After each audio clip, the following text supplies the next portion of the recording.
जिस पल का इंतजार सदियों से था, वो क्षण, वो इंतजार अब पूरा हो गया है। जी हाँ, रामलला की प्राण प्रतिष्ठा संपन्न हुई। रामलला अपने बाल स्वरूप में विराजमान हो चुके हैं। अयोध्या में प्राण प्रतिष्ठा होने के बाद रामलला की खास तस्वीरें सामने आई। मूर्तिकार अरुण योगीराज के हाथों गढ़ी गई रामलला की जीवंत प्रतिमा 16 दिव्य आभूषणों से श्रृंगार के बाद अलौकिक स्वरूप में सामने आई। हीरे माणिक्य से मंगल तिलक के बाद रामलला सौम्य मुद्रा में श्रद्धालुओं को दर्शन दे रहे हैं। अयोध्या में रामलला की प्राण प्रतिष्ठा के बाद उनके अलौकिक स्वरूप को देखकर ऐसा एहसास हो रहा है जैसे ब्रह्मानंद की प्राप्ति हो रही हो।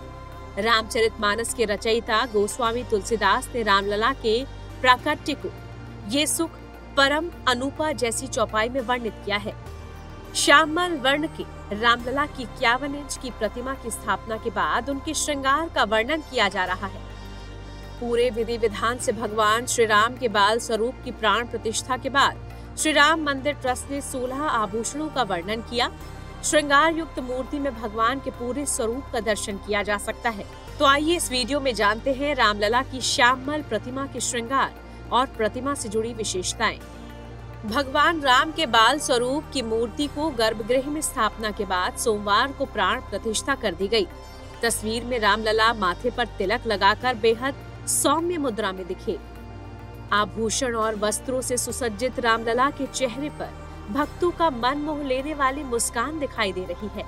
कानों के कुंडल तो पैरों में कड़े पहने हुए हैं। रामलला के शीश पर विराजित मुकुट या किरीट उत्तर भारतीय परंपरा में स्वर्ण निर्मित है। इसमें माणिक्य, पन्ना और हीरू से अलंकरण किया गया है। मुकुट या किरीट की तरह ही भगवान के कर्ण आभूषण भी बनाए गए हैं। इनमें मयूर आकृतियां बनी है। रामलला के कुंडल सोने, हीरे, माणिक्य और पन्ने से सुशोभित हैं।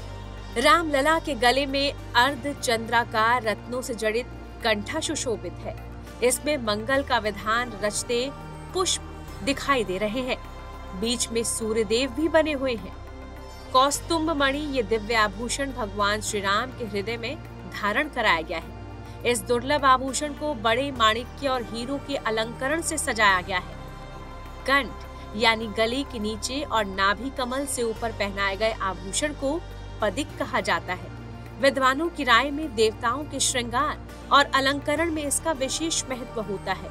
भगवान श्री राम के बाल स्वरूप को वैजयंती या विजयमाला से भी सजाया गया है। ये स्वर्ण निर्मित हार भगवान को पहनाया जाने वाला तीसरा और सबसे लंबा हार है। भगवान श्री राम के बाल स्वरूप को कमर में करधनी धारण कराई गई है। इस रत्न जटित करधनी को सोने से तैयार किया गया। इस तरह दाहिने हाथ में स्वर्ण बाण धारण कराया गया है। प्रभु श्री राम के इस अलौकिक स्वरूप में रंग बिरंगे फूलों की आकृतियों वाली वनमाला धारण कराई गई है। इस रत्न जटित करधनी को सोने से तैयार किया गया है। इस तरह भुजबंद, कंगन, मुद्रिका यानी अंगूठियां, पैरों में छड़ा और पैजनिया यानी पायल। वहीं रामलला के बाएं हाथ में स्वर्ण धनुष दिखाई दे रहा है। इनमें मोती, माणिक्य और पन्ने की लटकनें लगी हैं।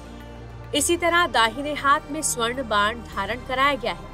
प्रभु श्री राम के इस अलौकिक स्वरूप में रंग बिरंगे फूलों की आकृतियों वाली वनमाला धारण कराई गई है। इसका निर्माण हस्तशिल्प के लिए समर्पित संस्था शिल्प मंजरी ने किया है। प्रभु श्री राम के मस्तक पर पारंपरिक मंगल तिलक देखा जा सकता है।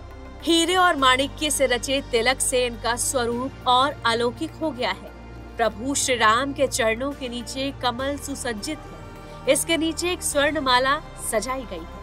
इसके अलावा भगवान के प्रभा मंडल के ऊपर स्वर्ण का छत्र भी लगा है। तो इस तरह रामलला के बाल स्वरूप को देख सभी मोहित हो उठे हैं।